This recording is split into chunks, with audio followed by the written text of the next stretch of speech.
Deadpool and Wolverine, Garden Heist, and Zona Alpha. This is Staying In.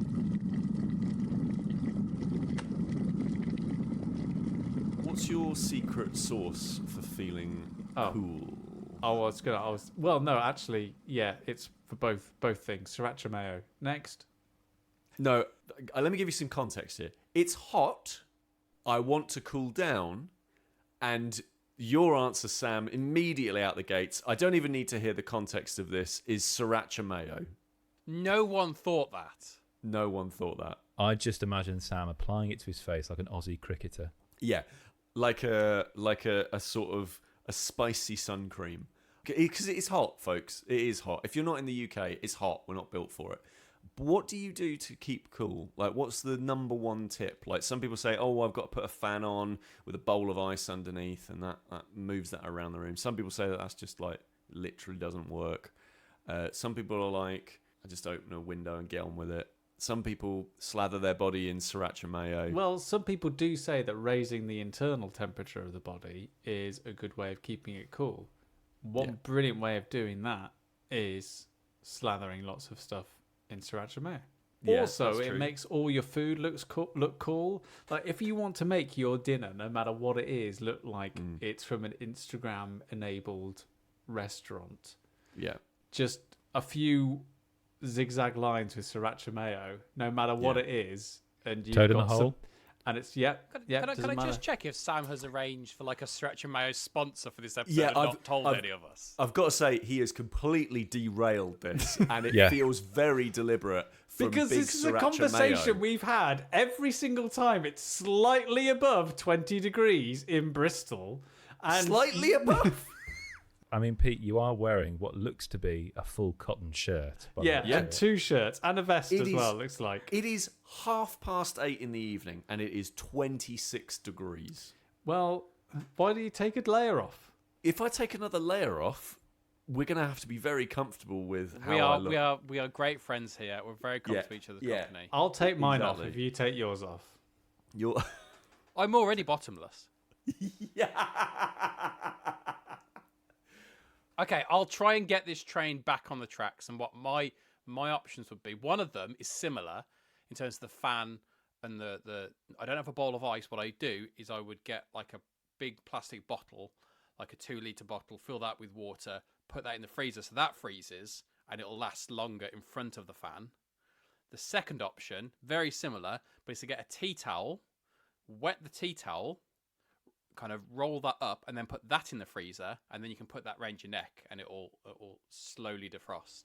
Ooh. And it starts to kind of rock hard, so you have to kind of like bend it into shape, and then you can use it around your neck, and it'll slowly start to melt. I like to imagine that Dan's wife comes into the kitchen just to find all of the bird's eye chicken nuggets just on the side, the peas, Just the filled chips. the freezer with towels.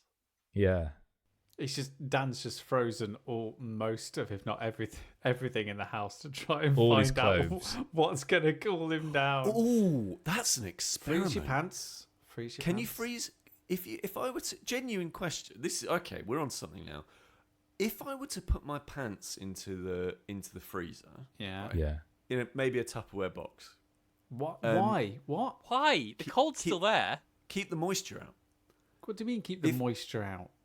Would you think it's naturally just going to corrode or I don't raise the know. temperature of the fridge? Honestly, I've not put pants in the freezer. He's not a scientist. I'm not a scientist. I'm very I'm sort of thinking, if you were to do that, like put in your t-shirt, put in your pants. Yeah. What would do you think it would be? Or would you think that'd be quite a? Do you think you get a benefit from it for longer than, I don't know, 2 minutes? They'd come out rock solid to start with. So Rock solid. well, yeah, because No, I actually don't think they would necessarily, because if Pete's just taking his pants out the drawer and sticking them in the freezer, there's no moisture in the pants. So what's making it rock solid is the water freezing. So when I do the tea towel, I soak it in water and I put because that's what makes it freeze, and that's what. No, it's otherwise, not. it's just a cold towel, and that towel, the heat would dissipate out of that towel very, very quickly. So you would, if you wanted to be rock solid, it would have to be wet going in. Whereas if Pete peeled his pants directly off him and put them in the freezer, oh my word, that'd be an iceberg. Like I said, it is high 20s in Bristol today. Why don't you just cut the middleman out and just get in your fridge? Do you know what? For science, I'm going to run this experiment tonight. He's on a mission now. He's making a note. He's making a note in his phone to remind him, put pants in freezer.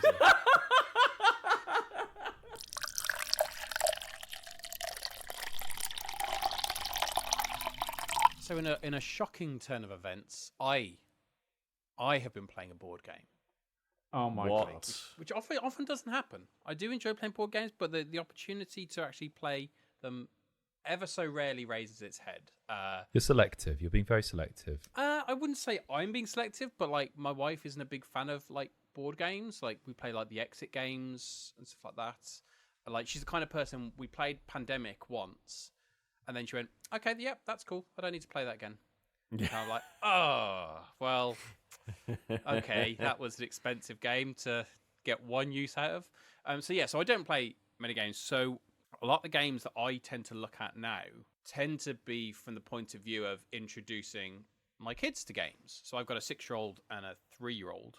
And so I kind of look at different games that they can play. So obviously in the past, through our Secret Santa, we've had Outfoxed, which Toby, my 6-year-old, loves. We've had kind of like the Bluey game, which he loved as well. But that's kind of it's a typical tie-in game that it's fun for them, but it's kind of a typical tie-in game. Whereas Outfoxed is quite a good game. And then things like Uno and stuff like that, and he really likes those. But we got sent a game from the kind folks at Ravensburger called Garden Heist. So Garden Heist, designed by Fabrice Chazelle and Anthony Perrone. The game is a kind of a game of Grandma's Footsteps or Red Light, Green Light, whatever version of that game you ever played. And the idea of the game is that everybody bar one kind of plays up to about between 2 to 4.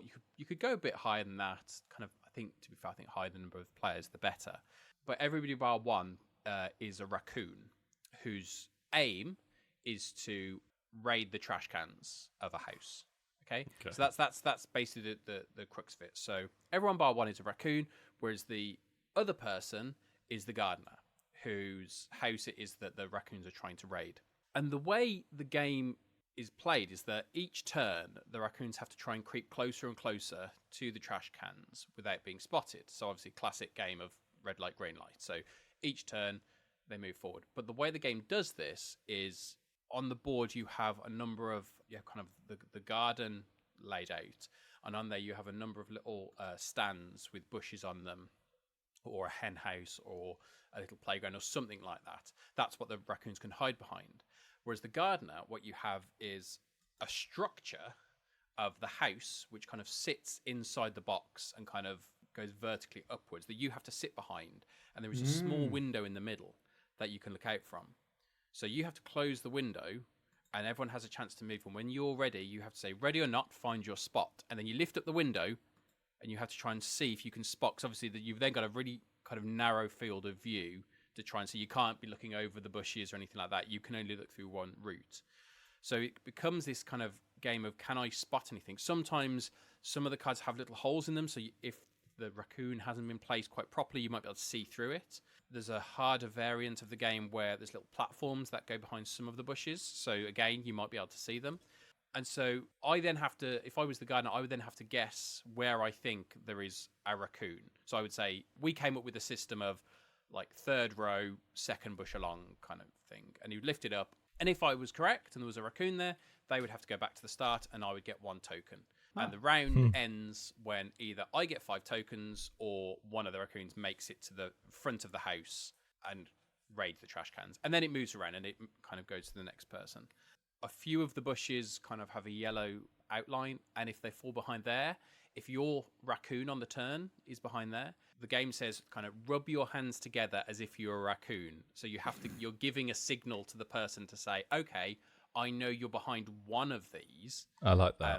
And that is quite a nice thing. Especially, and it's great for kids. Like my boy Toby would be there, like he, like really kind of sneakily trying to kind of really pleased with himself. And then I'm just guessing. If you played with the lower groups, it gets quite easy to spot and guess, because you end up having to make the board a little bit smaller, and it becomes quite easy to kind of get through. Whereas the more people are, you can only keep track of so many people's movements. And I think what's good about it, so when I look at these games, I think, okay, well, what's the game? What kind of skill set is it introducing through the game?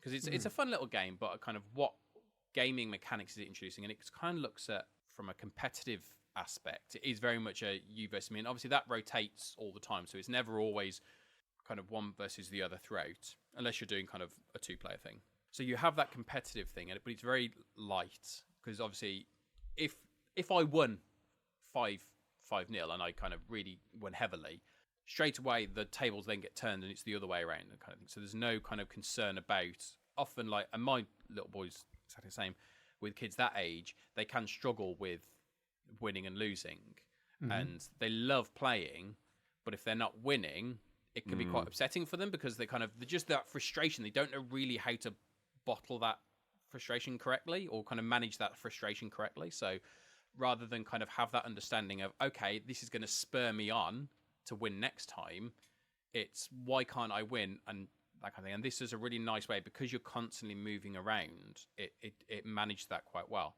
But also it's teaching about kind of strategy and, okay, well, I can move in a certain different way. I can only move to ones that are adjacent to me, but doesn't mean I can't go backwards. So if I could be staying on the back row or staying on the back 2 rows, and the person guessing assumes you've kind of gone all the way to the front, but you can kind of come up with ideas of, okay, well, I think that he thinks I'm going here. And so you bring in this whole idea of strategy, and then bluffing as well, of kind of like maybe you want to create this idea that you've gone in a certain direction based on where all the cards sit. And it just kind of, in a really gentle, simple way, just introduces these ideas. There's not like a huge amount of depth to it, but I don't think it needs that for what the game is trying. It's not trying to be kind of a really deep game. It's trying to give kids, and the kids like absolutely loved it, and just the whole idea of being spotted, and especially kind of being able to look through and see what you can see. They've absolutely just kind of had a ball with it. Can 2 people hide behind the same bush? Do you have like sort of moments where 2 players are sort of competing for that same sort of real estate?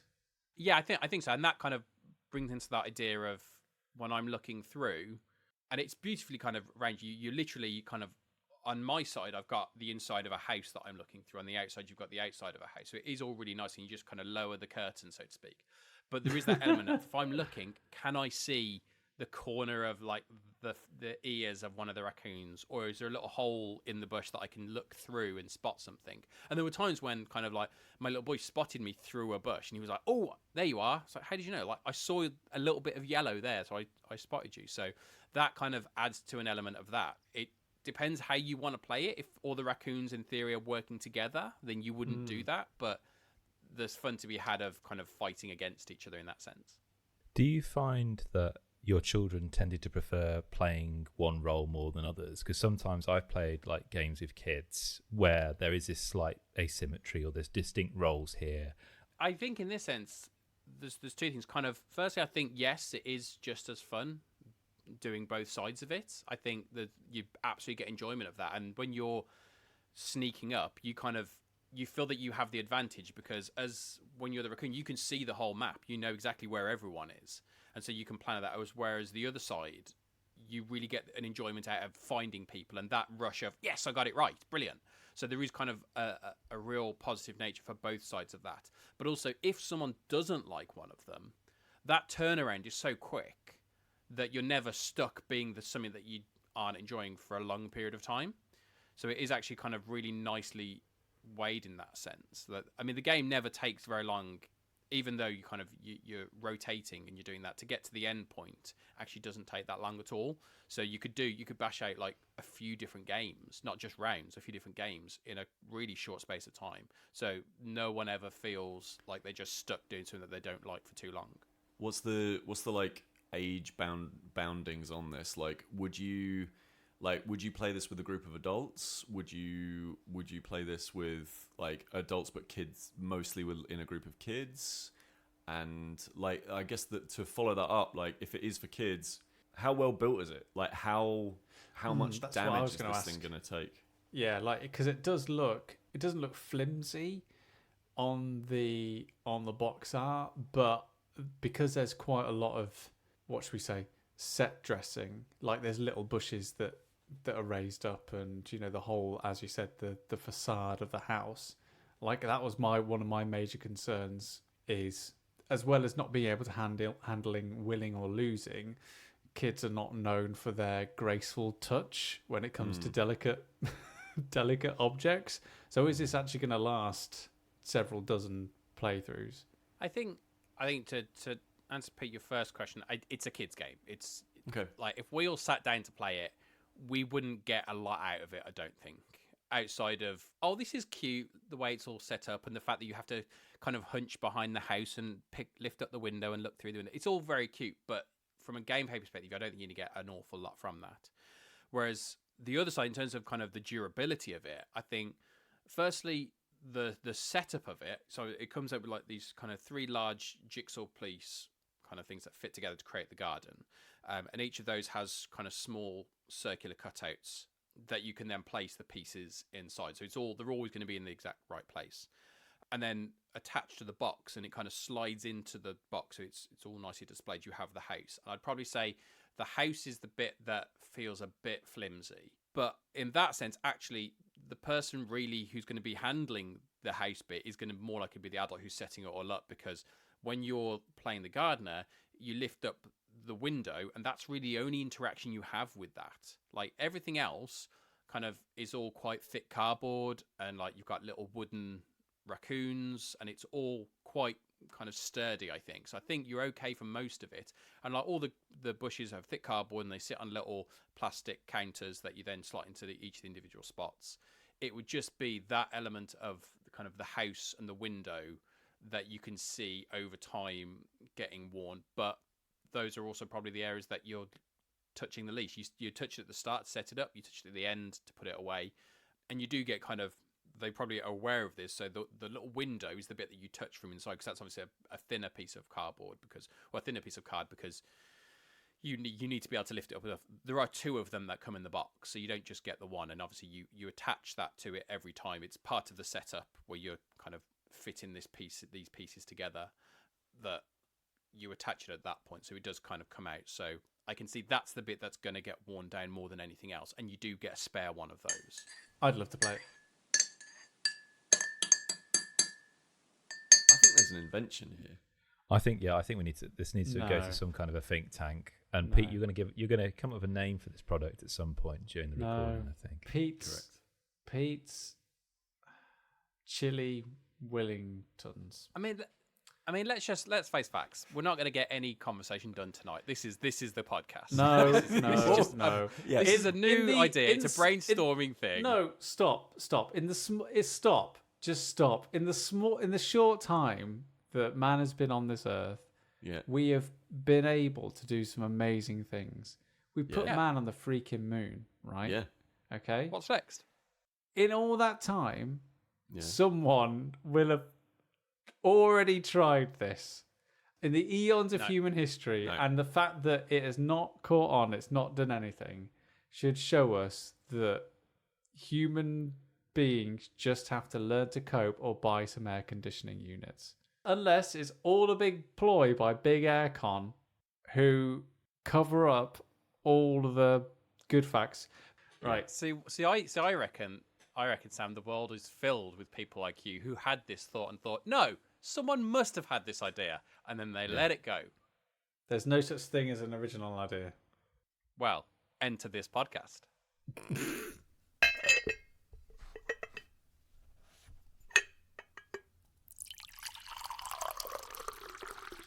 I had a really enjoyable cinema going experience with Kris the other day. All right. And obviously every time I go to the cinema with Kris, it's a lot of fun. Some great goofs are had. But in my mind, nothing really beats the feeling of being in a room with lots of people and sharing an experience. Mm-hmm. And for the longest time, like the cinema just hasn't been that place. What do you think that is? Well, I think, COVID just took the bottom out of the market a little bit, as well as in general streaming services sort of teaching their audience that they don't have to go to the cinema to see films. They can just wait a few months and they can just sit at home and watch it on a surface that they're already paying to see it, which is kind of self-evident in how well Inside Out 2 is doing at the box office, because it's the first Pixar movie in a long time which hasn't been like released on Disney Plus within either directly or within a few weeks of coming out in the theaters, and it's done $1.5 billion dollars. So there's a bit of those things to it. I also feel like movie studios not taking as much risk in terms of genuine, interesting IP and giving much reason for people to go to the cinema. Like, it's either, for example, what's in the cinema at the moment is the 34th film in a series of Marvel movies, a sequel to a film that came out in the early 90s, with trailers to films that came out in the early 2000s, and an ongoing Aliens movie of a franchise that just won't quit, and another remake of a musical that was on Broadway. Like, thinking back to those trailers, there wasn't much of an original IP amongst them. All of those things combined, I don't think has made for a thrilling movie-going experience in recent years. But there have been highlights. Mm-hmm. I think there have been moments like Top Gun Maverick was ace. That was a genuinely thrilling movie-going experience. Spider-Man No Way Home as well, even if that was a movie that kind of sort of took advantage of its audience a little bit. Like, it knew exactly what it was doing, and it knew exactly, how to pull people in. But last night when me and Kris went to go and see Deadpool and Wolverine, there was a few moments where I was just in a room listening to people laugh at a film which I would say largely is just trying to have a bit of fun at the expense of a lot of people, not including itself. And thought, this is cinema at its best. Even though it's not like high art, like it is not a movie which is the best, but it's brought people in at 9:00 on a Monday night, packed out a whole screening. So the only seats were right at the front, and me and Kris were there in our recliners going, "Ah!" And everyone was just laughing and having a great time. I mean, me and Kris looked at each other and just remember when we went to go and see Black Widow, and it was just me and him in a massive packed movie theater. Like, we've had some really depressing and awful times at the cinema recently. So it just felt, and because I don't know. For me, Deadpool and Wolverine doesn't really feel like an event movie. I think Deadpool is very much a niche character. And even though it's had some box office success, it's not like a massive property. And I think that Ryan Reynolds' shtick is very much polarizing. Sure. So for it to be doing what it's doing is incredible. Like, I was reading today that the hype around this film has become so huge that the Deadpool game that was released 9 years ago or something like that, which was voiced by, was it Nolan North who voiced Deadpool? Yeah. I looked on CEX. It's now selling for £70 on CEX. Imagine if video game creators didn't pull their stuff down from the stores. Imagine how much money they could have made. Right. But I think, picking up on the point you were saying, Sam, I just think people really just wanted to let off steam and have a laugh. There's a lot to diffuse there. 100%. And it was a really interesting experience. So this comes from Sean Levy. The last time Sean Levy directed a film with Hugh Jackman in, it was Real Steel. Yeah. And let's say I went into this film with tissue in hand, not like that, Deadpool, because we all remember what happened to me when I watched the Sean Levy Hugh Jackman vehicle that was Real Steel. Floods of tears at the end. Those two robots. Anyway. We did hold each other, didn't we, Sam, at the end of it? So, plot point, because this is bit, as Sam was saying, it's been a while since the last Deadpool film came out in 2018. And that was when it was under the auspices of Fox. And there was huge kind of plans for it to evolve into like several other films where X-Force, the team that he puts together, would kind of have more of a kind of a narrative to be told. But when Disney and Fox kind of merged, that those plans were kind of done away with, and then we had the pandemic. What I think is really interesting about this film, me personally, is that when the Fox Disney deal was announced, everyone was thinking, oh my gosh, at last, all the Marvel Fox films are very average, but the Marvel MCU films are peerless. So Marvel is going to save those characters that we love from Fox. Because now this is coming in and the MCU are on rocky ground, there's not this kind of sense of one saving the other. If anything, and a lot of people have argued this, it's the other way around. I don't necessarily agree with this. I don't see it in this evangelical kind of view that it saved the MCU. What the hell does that even mean? Saved it from what? Anyway. But I find that a really interesting dynamic, these two coming together. And what you get instead is a love letter to that legacy of Marvel within Fox. And let's not forget, people go on about how Iron Man was important. It was X-Men in 2000. I remember seeing that at the cinema. Yeah. And we can look at it now and laugh a little bit because of all the kind of the ridiculous leather garb. But that was a game changer. It really, really was, 24 years ago when X-Men came out. And this is a love letter to that film. So Wade Wilson is now directionless after the second film. And as it says in the teaser trailer, he's plucked out of his timeline by the Time Variance Authority, or TVA, which was introduced in Loki, season 1. And he is tasked with finding what is called an anchor being, with a view to save his own timeline. And this is where a Wolverine enters. Not the Wolverine at the end of James Mangold's Wolverine, but a Wolverine. And what follows essentially is, after a little bit of umming and ahhing and kind of getting its foot on the gas pedal, is a kind of buddy movie. And I'm not going to lie, I generally don't like the Deadpool films typically. No. 1 in 3 gags I tend to laugh at. But the beautiful thing about Deadpool is, because there's a gag every 5 seconds, you're laughing still quite a lot. I don't tend to like that kind of crude humour. What I love is when he's kind of providing those kind of footnotes, that commentary about the kind of messiness of it. I love that. That's very, very interesting. But what is a great tonic to that irritating humour is when you put in with his kind of antithesis, which is Wolverine, the grumpy Wolverine. And it's just great to watch these two people who are pretty much immortal, and to see how they try and fail at tessellating with each other is a really interesting dynamic. And the film is basically that. And it's something that they tried in the second one, because they've been trying to get Wolverine and Deadpool together for ages, but it's not worked, mainly because of licensing deals. And then Hugh Jackman kind of said he wasn't going to do it anymore.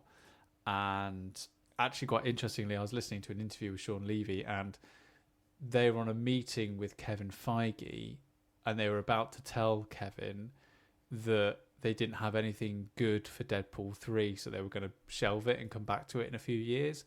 On that call, Hugh Jackman called Ryan Reynolds and said, "Look, should we do something? I'll come back." So I feel like I don't think this was even, trying not to think too cynically about this, I don't think this was even, Marvel turning up at Hugh Jackman's ranch. I imagine he lives on a ranch, don't you? He feels quite ranch-like. But those arms, Chris, you don't Those get those arms living in a Oh my gosh. condo. Strong. Like I don't ever feel like Marvel turned up at his house with a boatload of cash like they did with Robert Downey Jr. But I think that his performance in this film and what they get him to do as Wolverine is actually genuinely heartbreaking, and some of the best, comic book acting and some of the best acting from Hugh Jackman. I think for me, that's what kind of struck me most about this Deadpool film, was about character, and it was about, people and heart, and that was at the center of it, like how not necessarily Deadpool, but Wolverine, and how he what he has to go through emotionally. So yeah, so it's a relationship they tried with Cable being the laconic sort of doesn't have any time for Deadpool shtick. But the problem with Cable was that, you know, he's essentially the bad guy, whereas Wolverine is the good guy and shares that trait with Deadpool in terms that he can't be killed. Do you think that, because obviously Hugh Jackman stepped away from the role, kind of felt that he'd done everything he could do with it over the many kind of appearances as Wolverine, do you think an element of it, of why it works differently here, is the fact that this is probably the first time where he's not had to basically carry the movie? You know, you can all think of all of his other appearances. He's been the guy, like and often where if you're not the leading, the protagonist. So obviously in this, he's kind of, yes, he has equal billing in the title, but this is a Deadpool film. I've not seen the film, by the way. Just before I kind of, if I'm saying anything that kind of goes against that, but is it an element of, because he's not the protagonist, you can do more interesting things with him, more subtle things with him than you would have been able to in, and obviously Logan is probably the outlier in that, but if you think of the Wolverine or X-Men Origins Wolverine, and you think of all these different things, like, they had to follow a specific formula without being able to do kind of something a little bit interesting. It's interesting you say that, because every other Wolverine venture has been as part of a large ensemble with him at the front. If you think about all the film posters, it's always him at the front. This is really interesting because it's an ensemble really of two people, and I enjoyed this film more looking at it as a Wolverine film more than I did as a Deadpool film to a degree. They complement each other really, really well. Absolutely. And he brings out a kind of a sense of responsibility that Deadpool needs, really. And he brings out of Wolverine a kind of a perspective that, yes, is a little bit goofy and a little bit glib at times, but ultimately it's that living in the moment. Whereas the Wolverine he encountered at the beginning is one that is very much kind of just not really looking that far ahead and trying to avoid the past, but yet being kind of trapped in it, really. And that's a completely different Wolverine, really, to the one that we've seen beforehand, which, let's not forget, from most of Wolverine's films, he's lost his memory. He hasn't had any backstory to kind of work with. He's just a person without a backstory, primarily. So for Jackman now, who, when he first did X-Men 24 years ago, was absolutely bricking it every day on set, that he felt just so young and so inexperienced compared to, you know, looking around, there's Patrick Stewart, there's Ian McKellen. There's Halle Berry. Who am I here? To now actually to enjoy it a little bit more, where he hasn't got that sense of anxiety. I'm not carrying this all on my shoulders. I've made this choice to come back here. Really comes across. It really does. But he's allowed to explore some of the actual character beats, and that's the reason why I've always enjoyed Deadpool, and I enjoy reading the comics, because there is within all that bravado, within all those jokes, like, the one thing that allows is for that insecurity, for the characters around him to really shine and take, like, center stage. Like, some of the best meta stuff in, you know, his comics is the stuff that's led by Deadpool, because the in-joke is that it's all bravado, and it is all, the reason why he's like that is because he's the most insecure, the most fragile, and the most, you know, emotionally delicate out of all the superheroes. Like, he has no place, he has no, you know, position in the world. And, you know, when he's rattling around at 100 miles an hour, what you start taking notice of is Wolverine as a character just going at 2 or 3 miles per hour next to him, and just like, well, that's, you know, hang on, that's really interesting. And, you know, well, the way he's reacted there is not what I was expecting at all in that moment. And I think that's one of the smartest things this film does, is it uses that concept of the multiverse as expressed in Loki, seasons 1, where, for those who haven't seen Loki, it's not really a spoiler at all, but we have different multiverses which Marvel has explored to different degrees of success. But beneath that, there's a kind of a void world. And if you think about over the last few years, the amount of projects that Marvel has announced that have never seen the light of day, just recently at San Diego Comic-Con, they've just had to kind of scrub out Kang from the MCU and replace it with Doom. There's a Blade film that has been in development for, years, and lots of other projects were announced that didn't end up appearing.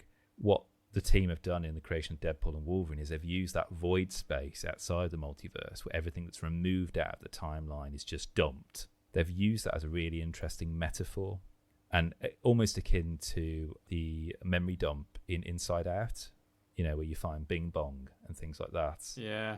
Something slightly Pirandello-esque about, it is.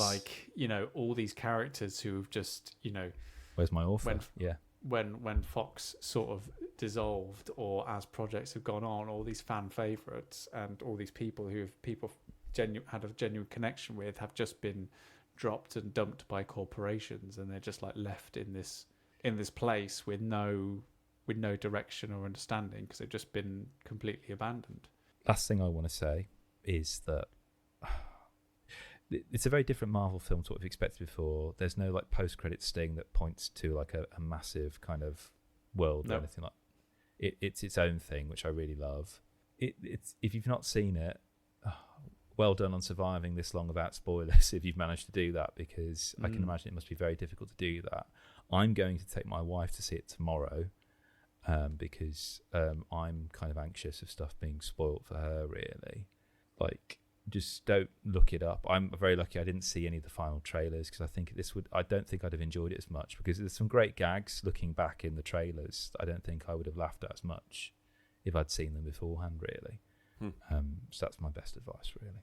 It was just nice, as I said at the top, to kind of enjoy a comic book movie that just cared about itself, which is a very Deadpool thing to do, but it didn't feel like, as Kris said, it was nodding to something else. It was like building up part of another universe. If it was doing anything, I read a nice line in a review online where basically it's like, it is a love letter to those Fox films, and it draws a line underneath that era of comic book movies. And I think it was just nice to watch a comic book movie that wasn't trying to do anything other than, explore characters, have some good action, and make numerous penis jokes.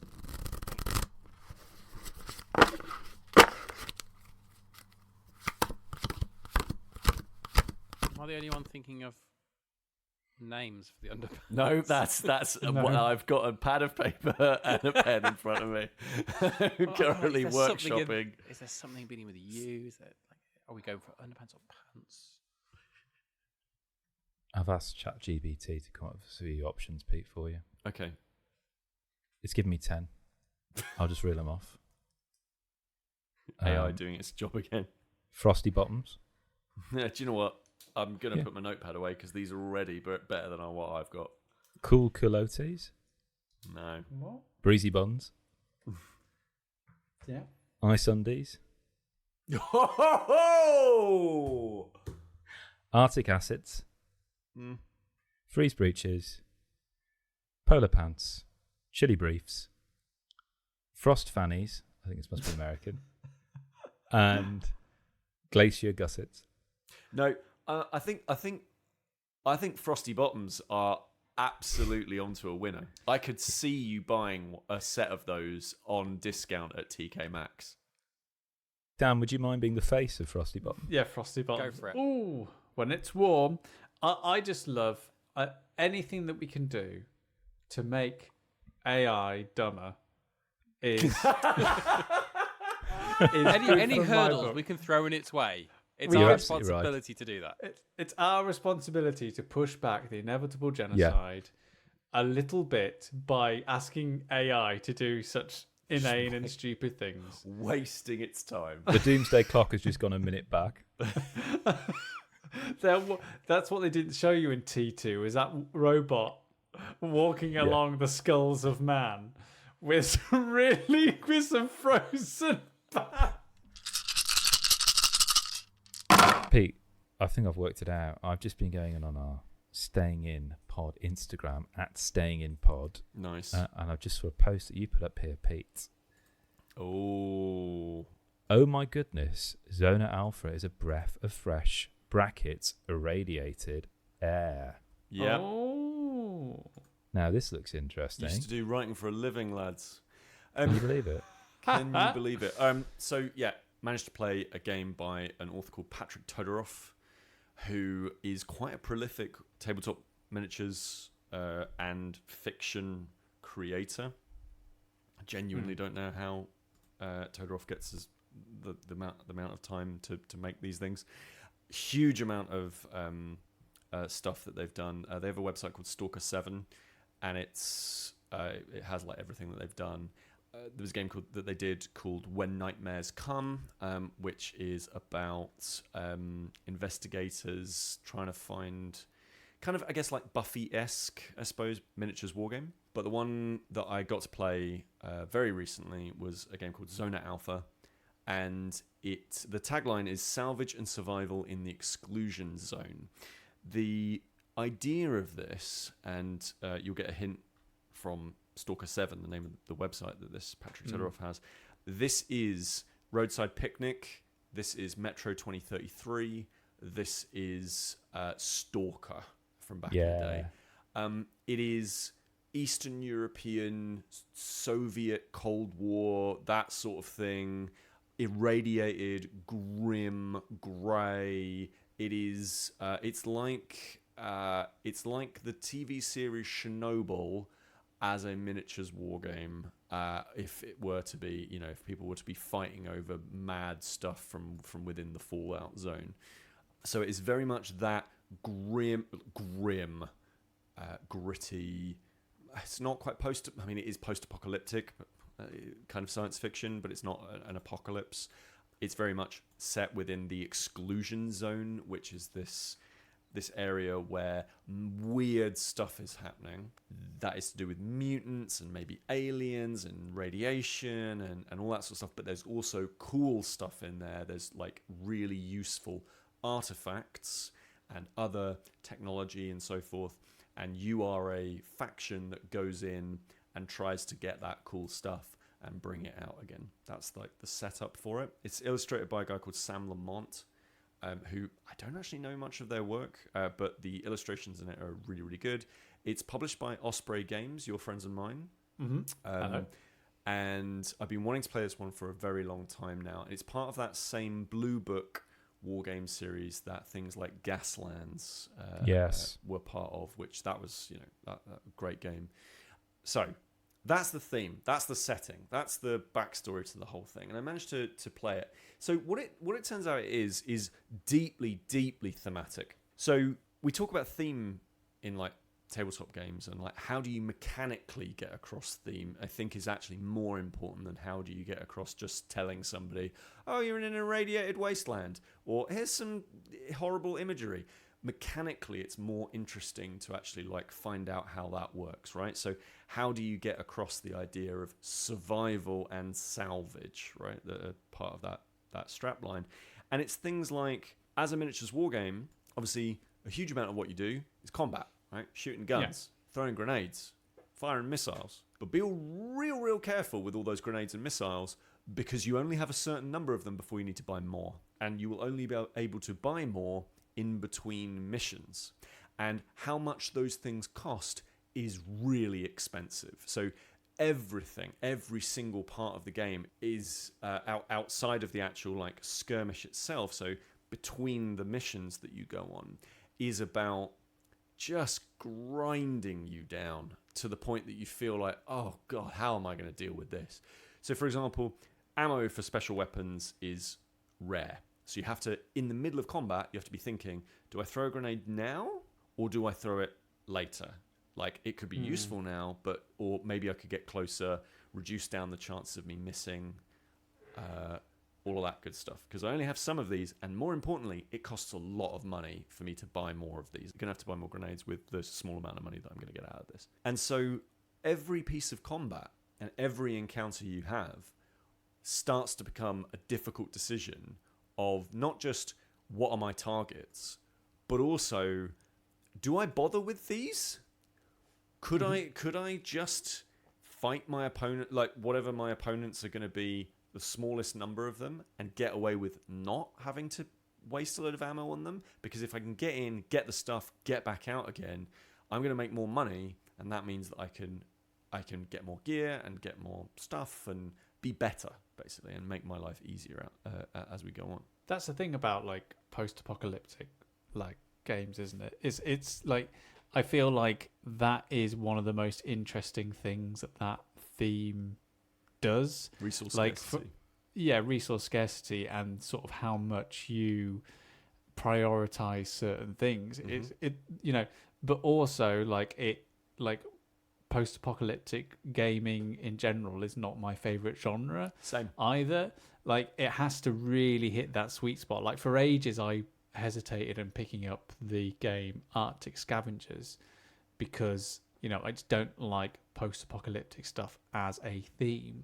But then when I finally did pick it up and played it, my god, that that resource management and resource scarcity. And I think, and this is my question to you, I think what makes Arctic Scavengers works really well is it just has a little bit of absurdist humor in that resource management, like Sure. that just takes a little bit of the edge off the fact that you're all just fighting to stay alive, and this is just horrible conditions to be fighting in.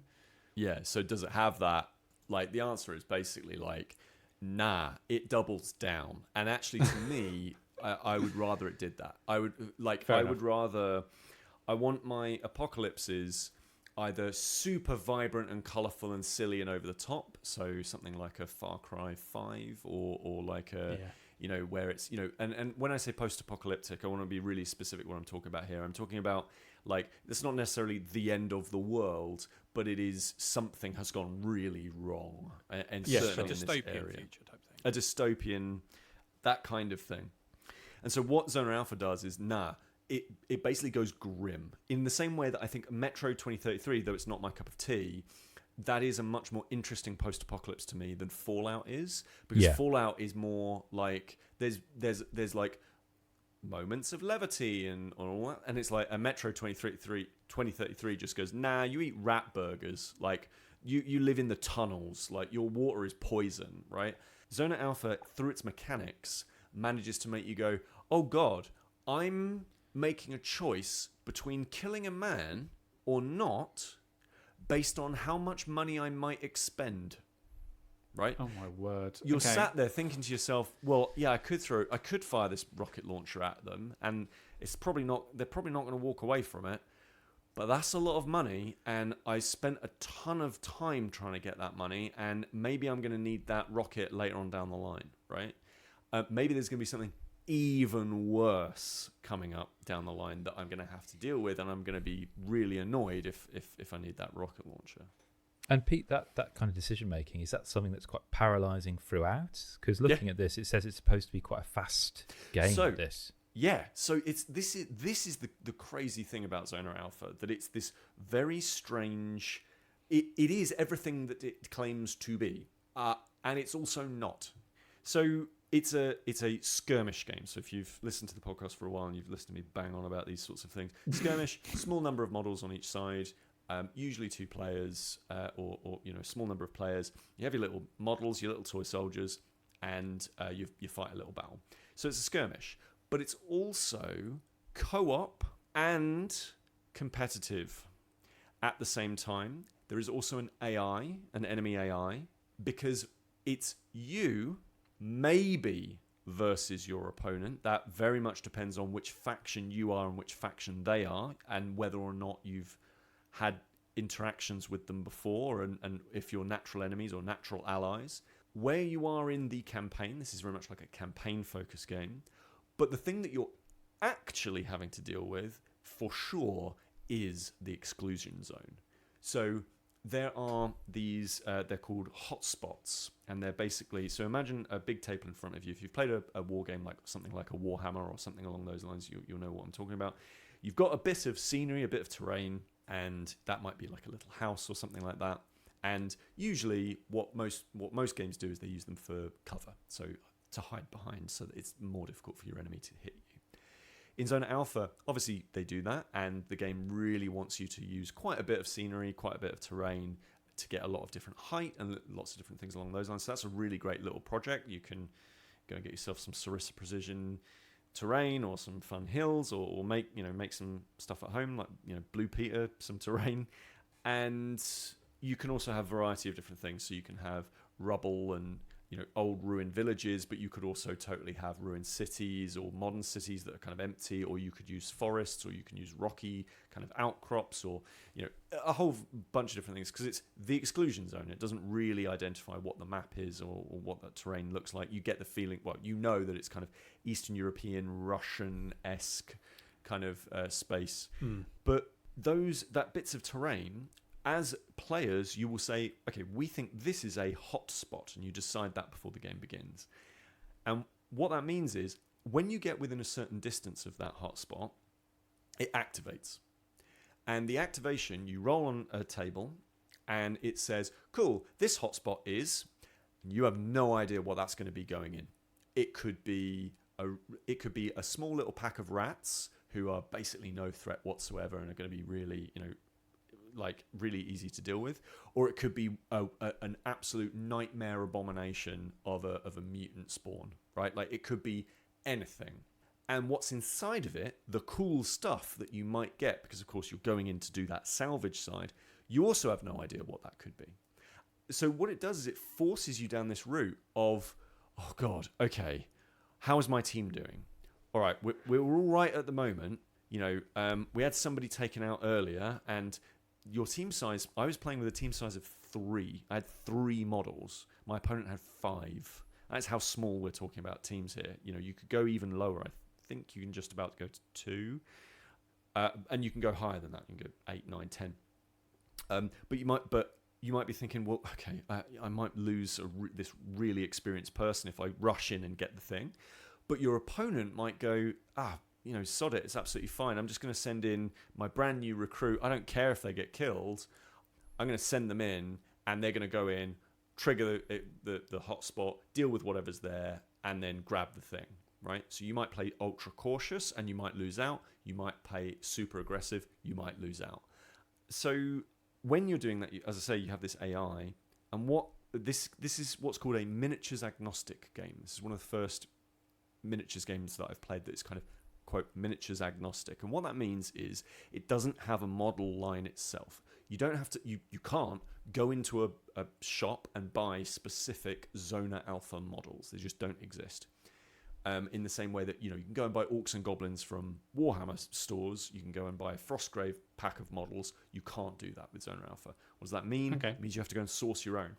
You have to go and Okay. You have to basically either make your own, which is a fun modeling project, or you go and find some third-party company that does something that looks vaguely like what you might be interested in doing, and then you hack it together yourself. So I actually built my own, built bits and pieces of my own models to kind of hack together a couple of different kits to make go, oh, that looks cool. That looks like a fun sort of modern military-ish wasteland survival group. And so, as you said, like it says, oh, fast moving, fast playing. It really is. If you learn the rules, the game is super fast. And that's great because it allows you to sit there and actually think about what your tactics are going to be. You're going to have a broad strategy, and then you're going to go in with overall, and then you're going to figure out how you deal that strategy by doing certain tactics. Like, I'm going to climb up to the top of this smoke tower because that will mean my sniper has complete vision over the entire battlefield. Brilliant. And I'm going to take these other people and they're going to run down here. Amazing. And it means that you can actually have that kind of deep thought about how you might do that, but also how the monsters that you engage with might react as well. And again, the game is also about objectives. So not only do you have these hotspots, you'll also have an objective, and you have to go there and do something. You might have to do a special role, or you might have to, collect X of Y.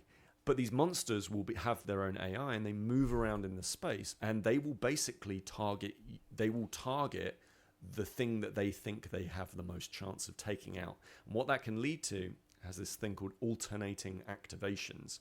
So what that means is, Sam, you and me, we're playing, and you go first. All right. And you move one of your models and you do all of the things with one of your models. And then I go next and I do all the things with one of my models, right? And then, because there's an AI, all of the enemy factions within the space, and there might be different groups within of enemies, all of them move one of their models as well and do an action. And depending on the threat level of the scenario that you end up playing, there's lots and lots of mechanics. I'm not going to go into tons and tons of stuff, but the threat level basically says how many moves they get to do, how many actions they get to do. So you can end up in a situation where you've moved your model and you've gone, haha, I'm going to figure this out. I've moved into a thing and I'm like, yes, I'm going to do this over here. And what I can do is you've moved this character of yours, really expensive character of yours, into a position, and you're like, right, I'm going to run in. On my next turn, I'm going to move in. I'm going to have plenty of actions, and that's going to mean that I can go over to this hotspot. I can activate it, do all the things. Great. And then what I do is I move one of my models into a different position. I do an action called throw a bolt, and that is literally like throw a bit of scrap metal. I throw it at the hotspot. It triggers the hotspot. A bunch of models come out. And now suddenly you get ganked on the next turn by a bunch of zombies that come out of there, right? So I'm using the exclusion zone against my opponent. And it is, and that is rad. Like, that is super cool and super thematic. This idea, you see that in things like The Walking Dead, for example, people using the zombies against their opponents, right? Using almost them as like an environmental kill. That was what I was going to ask, is the game actually trying to get you to play a certain way? Like skirmish games that I've played, I've not played that many of them, is a bit, it's really concentrating on that small scale, tactical chess-like battle.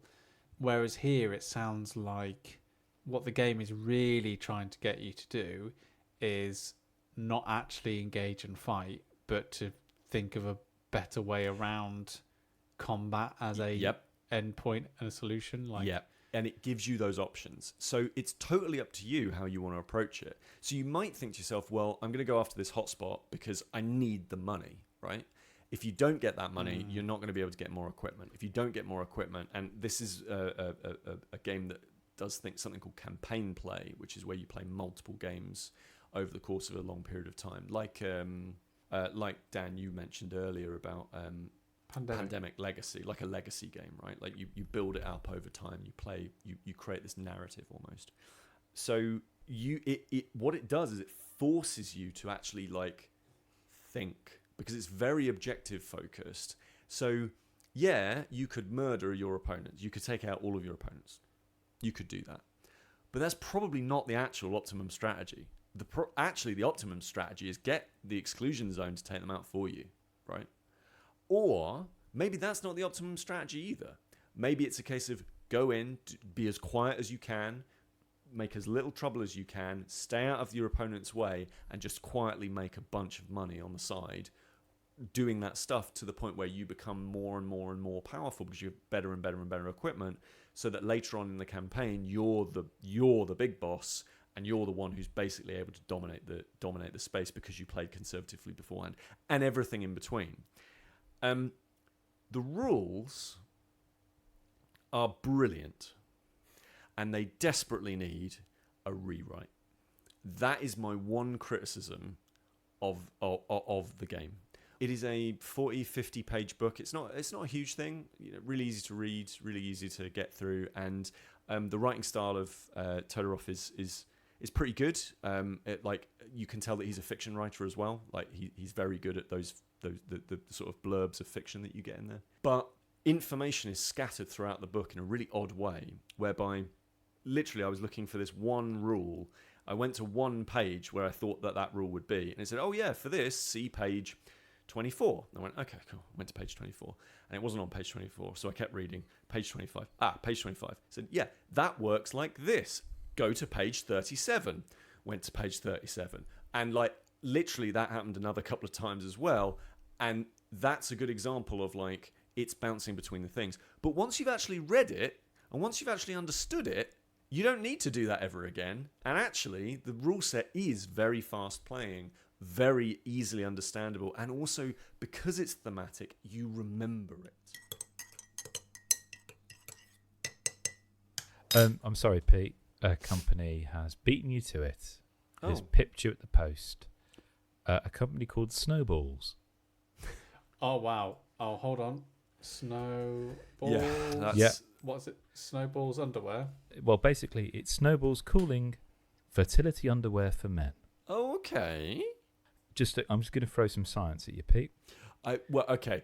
Are you going to throw some science at me, or are you going to read something from a website that suggests there is science going on? The latter. Okay. Snowballs is a scientifically backed cooling underwear that can help aid natural fertility in men. Okay. Studies have shown that lowering scrotal temperature by even 1 degree Celsius Oh. can increase sperm count and quality. And this underwear apparently is really good for vasectomies, probably not administering them, a hernia recovery, and athletic injuries.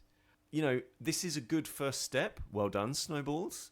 But there's not enough here, and there's definitely a too much focus around one particular area, right? Like one very specific area. And I'm like, I don't need that. I'm going to need that area cooled, but I'm also going to need other areas cooled. You need your Frosty Bottom. Exactly.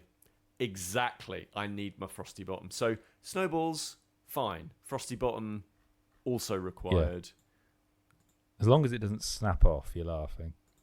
And believe you me, there's no chance for me of that happening. If you have any advice on how to stay cool when the temperature rises just a little bit Yep.